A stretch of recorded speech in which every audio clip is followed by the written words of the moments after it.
ମାୟା ଆନନ୍ଦ ପାଖରେ ବସି କହିବେ, ଆନନ୍ଦ, ଏସବୁ ଆଉ ମୋ ପାପ ସଜା ନୁହେଁ ତ?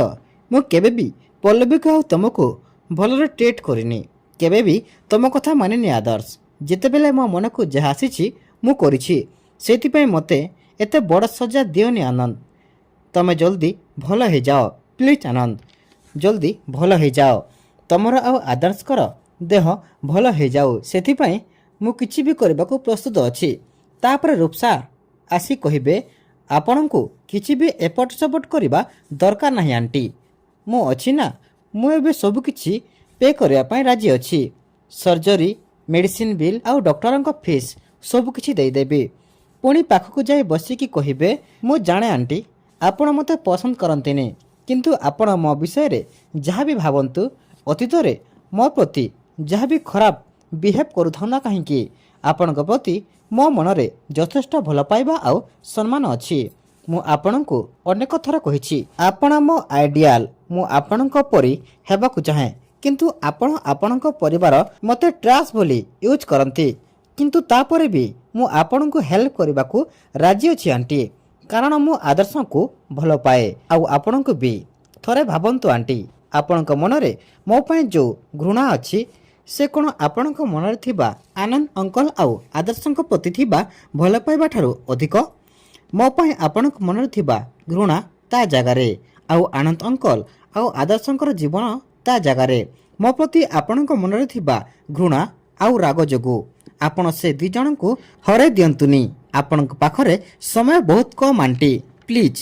ତାପରେ ମାୟା ଡକ୍ଟର କହିଥିବା କଥା ମନେ ପକାଇବେ ଆଉ କହିବେ, ଠିକ୍ ଅଛି ଆନନ୍ଦ ଆଉ ଆଦର୍ଶଙ୍କର ଜୀବନ ବଞ୍ଚାଇବା ପାଇଁ ମୁଁ ତୋ ସର୍ତ୍ତରେ ରାଜି ଅଛି, କିନ୍ତୁ ପଲ୍ଲବୀ ଆଦର୍ଶଙ୍କୁ ଡିଭୋର୍ସ ଦେଇକି ଯିବ କି ନାହିଁ ସେଇଟା ତା ନିଷ୍ପତ୍ତି ଉପରେ ନିର୍ଭର କରେ। ସେଇଥିପାଇଁ ତୁ ତା ସାଙ୍ଗରେ ଯାଇକି କଥା ହେବୁ ସେଇ ମ୍ୟାଟରରେ। ମୁଁ ତୋତେ କିଛି ବି ସାହାଯ୍ୟ କରିପାରିବିନି। ଏହାପରେ ରୂପସା କହିବେ, ଠିକ୍ ଅଛି ମୁଁ ପଲ୍ଲବୀ ସହିତ କଥା ହେବି। ତାପରେ ସେଠାରୁ ରୂପସା ଚାଲିଯିବେ। ତାପରେ ମମତା ମାୟାକୁ କହିବେ, ଦିଦି ତମେ ରୂପସା ସର୍ତ୍ତରେ କାହିଁକି ରାଜି ହୋଇଗଲ? ଏହାପରେ ମାୟା କହିବେ, ମମତା, ଯଦି ଆନନ୍ଦ ଆଉ ଆଦର୍ଶଙ୍କର ଟ୍ରିଟମେଣ୍ଟ ପାଇଁ ତମ ପାଖରେ କିଛି ବି ରାସ୍ତା ଅଛି ତାହେଲେ ମୋତେ କୁହ, ମୁଁ ରୂପସାଙ୍କୁ ମନା କରିଦେବି। ଆଉ ଏପଟେ ପଲ୍ଲବୀ ପାଖକୁ ରୂପସା ଆସିବେ ଆଉ କହିବେ, ମୋତେ ବି ବହୁତ ଦୁଃଖ ଲାଗୁଛି ପଲ୍ଲବୀ ଆଦର୍ଶଙ୍କର ଏ ଅବସ୍ଥା ଦେଖି, କାରଣ ମୁଁ ଜାଣିଛି ତୁ ରାଜି ହେବୁନି, କିନ୍ତୁ ତୁ ଭଲ ଭାବରେ ଜାଣିଛୁ ଆଇ ଲଭ୍ ଆଦର୍ଶ। ତୋତେ ବାହା ହେବା ଆଗରୁ ଆଦର୍ଶ ମୋ ପ୍ରେମ ଥିଲେ, ଆଉ ଆମ ଦୁଇ ଜଣଙ୍କ ବାହାଘର ପାଇଁ ସବୁକିଛି ଠିକ୍ ହୋଇସାରିଥିଲା। ଠିକ୍ ହୋଇସାରିଥିଲା କ'ଣ, ଅଲରେଡ଼ି ଆମ ଦୁଇ ଜଣଙ୍କର ବାହାଘର ବି ସରିଥିଲା। ପଲ୍ଲବୀ ଆଦର୍ଶ ଯଦି ମୋ ସ୍ୱାମୀ ହୋଇଥାନ୍ତେ ତାହେଲେ ତାଙ୍କୁ ବଞ୍ଚାଇବା ପାଇଁ ମୁଁ କିଛି ବି କରିଥାନ୍ତି। ଏଣ୍ଡ ଆଇ ଏମ୍ ସିଓର ତୁ ବି ତ ପ୍ରାଣପଣେ ଚେଷ୍ଟା କରିସାରିବୁଣି। ସୋ କ'ଣ ଅଛି, ଆରେଞ୍ଜ କରିପାରିଲୁ? ନାଇଁ ନା, କିଛି ବି ଆରେଞ୍ଜ କରିପାରିଲୁନି। ମୁଁ ଏବେ ବି ମାୟା ଆଣ୍ଟିଙ୍କ ସହ ଦେଖା ହୋଇସାରିଛି, ସିଏ ବି ମୋ ସର୍ତ୍ତରେ ରାଜି ଅଛନ୍ତି। ମାୟା ଆଣ୍ଟିଙ୍କ ପରମିଶନ ପରେ ମୋତେ ଆଉ କାହାର ବି ପରମିଶନ ଦରକାର ନାହିଁ। ଗୋଟିଏ ସେକେଣ୍ଡରେ ମୁଁ ତୋତେ ଆଦର୍ଶ ଠାରୁ ବାହାର କରିଦେଇପାରିବି, କିନ୍ତୁ ମୁଁ ଜାଣିଛି ତୁ ଚୁପ୍ ହେଇ ବସିବୁନୁ, ସାରା ଜୀବନ ତୁ ମୋତେ ହଇରାଣ କରିବୁ। ସେଥିପାଇଁ ମୋ ସର୍ତ୍ତରେ ରାଜି ହେଇଯା ପଲ୍ଲବୀ। ଆମ ଦୁଇ ଜଣଙ୍କର ଜୀବନରୁ ସବୁଦିନ ପାଇଁ ଚାଲିଯା, ସବୁଦିନ ପାଇଁ ଆଦର୍ଶ ଜୀବନରୁ ଚାଲିଯା। ତୁ ସାଇନ୍ କରିଦେ ଡିଭୋର୍ସ ପେପରରେ। ଆକ୍ଚୁଆଲି ଏ କାମ ତୁ ବହୁତ ଆଗରୁ କରିଦେବାର ଥିଲା। ଏହାପରେ ପଲ୍ଲବୀ ଆଶ୍ଚର୍ଯ୍ୟ ହୋଇଯିବେ। ପୁଣି ରୂପସା କହିବେ, ଆଦର୍ଶ ସହିତ ଅଠା ଭଳି ଲାଗିକି ରହିବା ଆଉ ତାର ଜିଦ୍ ଯୋଗୁଁ ଦେଖ ଆଦର୍ଶ ଆସି କେଉଁ ମୋଡ଼ରେ ପହଞ୍ଚିଲେ। ପଲ୍ଲବୀ ଆଦର୍ଶଙ୍କ ଜୀବନରେ ଏବେ ତୋ ହାତରେ, ଛାଡ଼ିଦେ ତାଙ୍କୁ।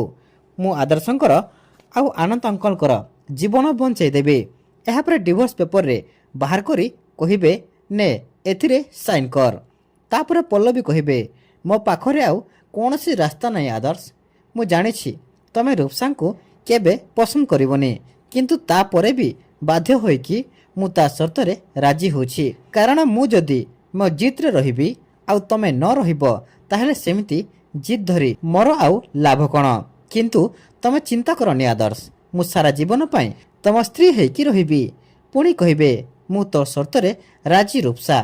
ମୁଁ ସବୁଦିନ ପାଇଁ ଆଦର୍ଶଙ୍କ ଜୀବନରୁ ଚାଲିଯିବି, କିନ୍ତୁ ଏ ଡିଭୋର୍ସ ପେପରରେ ସାଇନ୍ କରିବିନି।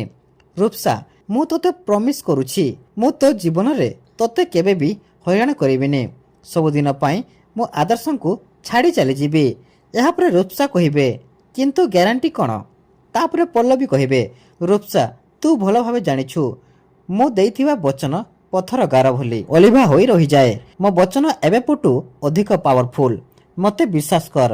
ଏହାପରେ ରୂପସା କହିବେ ଠିକ୍ ଅଛି, ତୋତେ ବିଶ୍ୱାସ କରି 2 କୋଟି ଟଙ୍କା ମୁଁ ଜୁଆରେ ଲଗାଇଦେଲି, କିନ୍ତୁ ପରେ ଯଦି ମୋତେ ହଇରାଣ କଲୁ ତାହେଲେ ତୁ ଭଲ ଭାବେ ଜାଣିଛୁ এই ରୂପସା କ'ଣ କରିପାରେ। ତାପରେ ପଲ୍ଲବୀ କହିବେ ସେଦିନ କେବେ ବି ଆସିବନି ରୂପସା, କିନ୍ତୁ ହଁ ମୋର ବି ଗୋଟେ ସର୍ତ୍ତ ଅଛି। ଆଦର୍ଶଙ୍କର ସେନ୍ସ ନ ଫେରିବା ପର୍ଯ୍ୟନ୍ତ ମୁଁ ଏଇଠି ରହିବି। ଆଉ ଯେତେବେଳେ ଆଦର୍ଶ ଆଉଟ୍ ଅଫ୍ ଡେଞ୍ଜର ବୋଲି ମୋତେ ଜଣାପଡ଼ିବ ସେତେବେଳେ ମୁଁ ଏଠି ଚାଲିଯିବି। ଏହାପରେ ରୂପସା କହିବେ ନା, ସେତେ ସମୟ ପର୍ଯ୍ୟନ୍ତ ମୁଁ ତୋତେ ଏଠି ଆଲାଉ କରିବିନି, କାରଣ ଆଦର୍ଶ ଭଲ ହେବା ପର୍ଯ୍ୟନ୍ତ ତୁ ଯଦି ଏଠି ରହିଯିବୁ ତାହେଲେ ତୁ ଆଦର୍ଶକୁ ଦେଖିକି ଏଠି କେବେ ବି ଯିବୁନି। ତାପରେ ପଲ୍ଲବୀ କହିବେ ରୂପସା ମୁଁ ତୋତେ କହିଲି ନା ମୋ କଥା ମୋ ପରିଚୟ, ଆଉ ମୁଁ ଯାହା କୁହେ ମୋ କଥାକୁ ନିଶ୍ଚୟ ରଖେ। ଏକଥା କେହି ନ ହେଲେ ବି ଅନ୍ତତଃ ତୁ ଭଲ ଭାବେ ଜାଣିଛୁ ମୁଁ ତୋ ପାଖରେ ପ୍ରମିସ୍ କରୁଛି ରୂପସା, ଆଦର୍ଶ ଆଉଟ୍ ଅଫ୍ ଡେଞ୍ଜର ଜାଣିଲା ପରେ ମୁଁ ଏହି ସହର ଛାଡ଼ି ଚାଲିଯିବି। ଆଦର୍ଶ ଆଗରେ ମୁଁ ଆଉ କେବେ ବି ମୁହଁ ଦେଖେଇବିନି, କେବେ ବି ନୁହେଁ। ଏହାପରେ ରୂପସା କହିବେ ଠିକ୍ ଅଛି, କିନ୍ତୁ ତୋତେ ସହର ଛାଡ଼ି ନୁହଁ ପୁରା ଦେଶ ଛାଡ଼ି ଯିବାକୁ ପଡ଼ିବ। ତାପରେ ପଲ୍ଲବୀ ଆଶ୍ଚର୍ଯ୍ୟ ହୋଇଯିବେ। ପୁଣି ରୂପସା କହିବେ ଚିନ୍ତା କରନି, ମୁଁ ତୋତେ ୟୁକେ ନହେଲେ ୟୁଏସ୍ରେ ପୁରାପୁରି ରହିବାର ବ୍ୟବସ୍ଥା କରିଦେବି। ସେଠି ତୋ ପାଇଁ ଚାକିରି ବି ଠିକ୍ କରିଦେବି। କୌଣସି ଜିନିଷରେ ସେଠି ତୋର ଅଭାବ ନ ହେବ ସେ ବ୍ୟବସ୍ଥା ମୁଁ କରିଦେବି। ମୁଁ ତୋତେ ଏଇଥିପାଇଁ କହୁଛି ପଲ୍ଲବୀ, କାରଣ ଭାରତରେ ତୁ କେଉଁଠି ରହିଲେ ବି ଆଦର୍ଶ ତୋତେ ଖୋଜିକି ବାହାର କରିଦେବେ। ସେଥିପାଇଁ ଏ ଦେଶ ଛାଡ଼ି ଯିବା ଆଗରୁ ଏଠି କିଛି ବି କାହାରିକୁ କହିବୁନୁ, ଯେଉଁଥିରେ ଜଣାପଡ଼ିଯିବ ଯେ ତୁ କେଉଁଠି ଅଛୁ। କେବଳ ଆଦର୍ଶ ନୁହନ୍ତି ମହାପାତ୍ର ଖାନଦାନର କାହାକୁ ବି ଏ ବିଷୟରେ ତୁ କିଛି କହି ଜଣାଇବୁନୁ। ତାପରେ ପଲ୍ଲବୀ କହିବେ ଠିକ୍ ଅଛି। ତାପରେ ରୂପସା କହିବେ ଗୁଡ୍, ଚାଲ ଯିବା, ଏକଥା ସମସ୍ତଙ୍କ ଆଗରେ ଶୁଣାଇ ଦେବା। ଆଦର୍ଶ ଆଉ ଆନନ୍ଦ ଅଙ୍କଲଙ୍କର ଟ୍ରିଟମେଣ୍ଟ ମୁଁ ଆଜି ଆରମ୍ଭ କରିଦେବି। ତାପରେ ରୂପସା ସେଠାରୁ ଚାଲିଯିବେ। ଆଉ ପଲ୍ଲବୀ କହିବେ ଆଇ ଆମ୍ ସୋ ସରି ଆଦର୍ଶ, ପାରିବ ଯଦି ମୋତେ କ୍ଷମା କରିଦେବ। ତ ଦର୍ଶକ ବନ୍ଧୁ, ସତରେ କ'ଣ ପଲ୍ଲବୀ ଏ ଘର ଛାଡ଼ି ଆଦର୍ଶଙ୍କ ଜୀବନକୁ ଚାଲିଯିବେ? ଆମକୁ କମେଣ୍ଟ ମାଧ୍ୟମରେ ନିଶ୍ଚିତ ଭାବେ ଜଣାନ୍ତୁ।